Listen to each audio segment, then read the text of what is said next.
Welcome back to the channel. Racer X here, and today we're going to talk all about the new S650 Mustang. Yes, the 7th edition Mustang. Just a couple of hours ago on Ford's YouTube channel, they released a video talking all about the brand new S650 and the horsepower. Everybody has kind of been speculating, and just a little while back, there was some stuff leaked out there about the car only making 450 horsepower, which is what the current generation makes. So the 2024 Mustang, the horsepower numbers are in. They talked about a couple of different things. I'm going to talk about Ford's video, the horsepower numbers that have just been revealed. It should be a lot of fun today. If you're brand new to my channel, please do me a big gigantic favor. Please hit subscribe over here in the corner. It would really help out the channel a lot. And off we go. T-minus 15 seconds.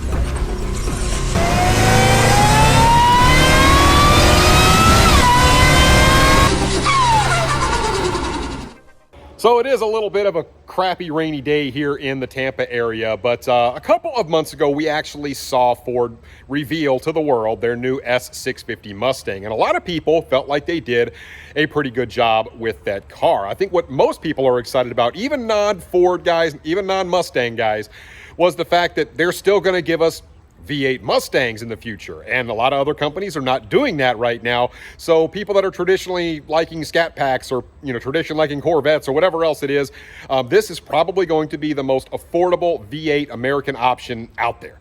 And they're making some upgrades. You see like dual intakes on the car, some interior updates on the car too that are actually quite cool. It's more of a driver-centric cockpit now, which I love, versus more of a neutral cockpit like in the old Mustangs. I think our digital experience in the 7th generation Mustang is right up there with performance. You've got two large displays. You've got the cluster and the center stack. When you sit in it, you just have like this command center Right. focused at you. It's a Jetfire cockpit, right? Everything is tilted at the driver. Everything you need and want right at your fingertips. We wanted to put a lot of technology into the vehicle, and it was fun to just integrate like a video game engine into the center stack displays. Man, the digital display in the thing looks beautiful.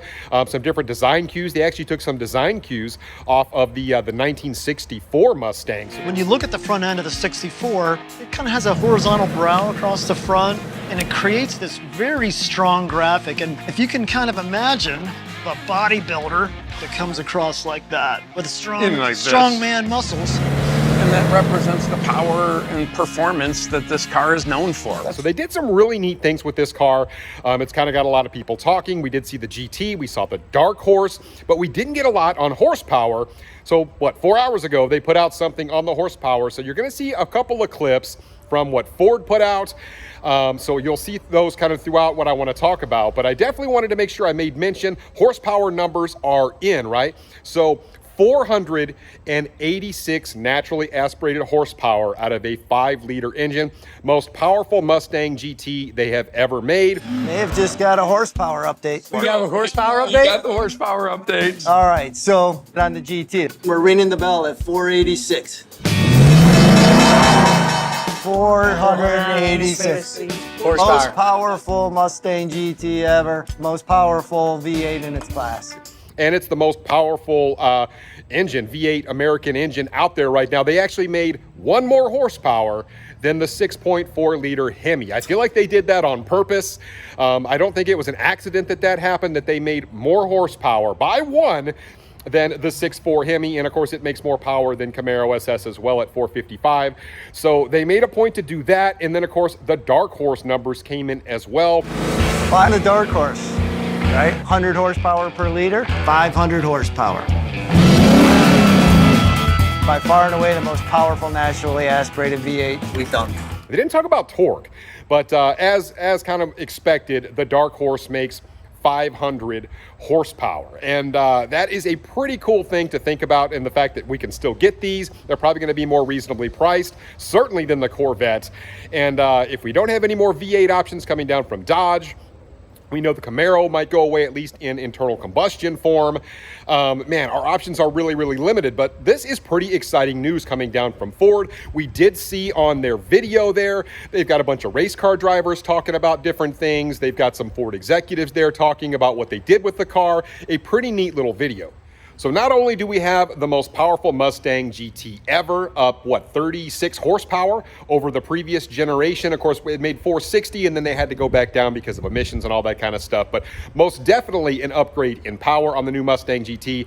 And of course, the dark horse, that one is the one that really interests me. 500 naturally aspirated horsepower, dual intakes on that thing, a pretty advanced Coyote engine, so they made several advancements on the Coyote, and that particular engine puts out more horsepower than a C8 Corvette does, right at 495, even with the Z51 package. So don't think that those numbers are an accident coming out from Ford. They definitely did that. Of course, it does not make more power than the Z06. We know that thing is an absolute monster at, what, 670 natural aspirated horsepower. But it is still going to be a very formidable car, certainly an upgrade on this S650. I guess they consider the Corvette not to be in the same class as the Mustang, which kind of makes a little bit of sense to me. They've always kind of competed for a little bit of a different market segment there, but really impressive numbers from Ford. I knew when they were releasing that car, it wasn't going to be 450 horsepower like people were rumoring. It just didn't make any sense for that, and I really do think those numbers make a lot of sense. 486 is a really solid number out of a 5-liter engine, and then of course 100 horsepower per liter in the dark horse. I'm pretty impressed by that. It's a pretty good looking deal coming from Ford. Now in the video, they do go on to show a couple of other really cool things. Obviously, you can rev the car from the key fob, so he's actually sitting inside, and you see him kind of revving the car up a little bit. So how excited are we then?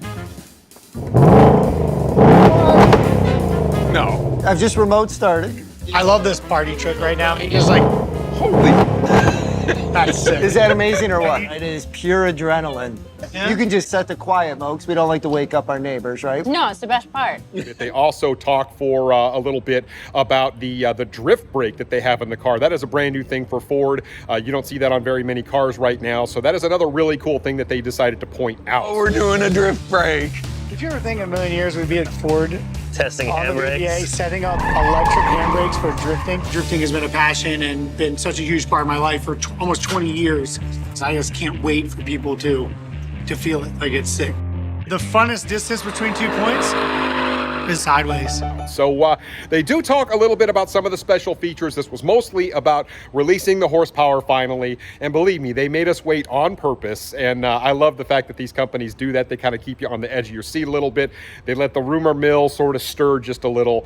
And it just kind of makes it a little bit of fun. But anyway, guys, I just wanted to bring you this news hot off the press from Ford. What do you guys think about the new Mustang GT, about the new Dark Horse Mustang? We're going to start seeing these things later in 2023, and I think there's going to be a pretty healthy demand for these cars. So let's hope they don't kill us with dealer markup.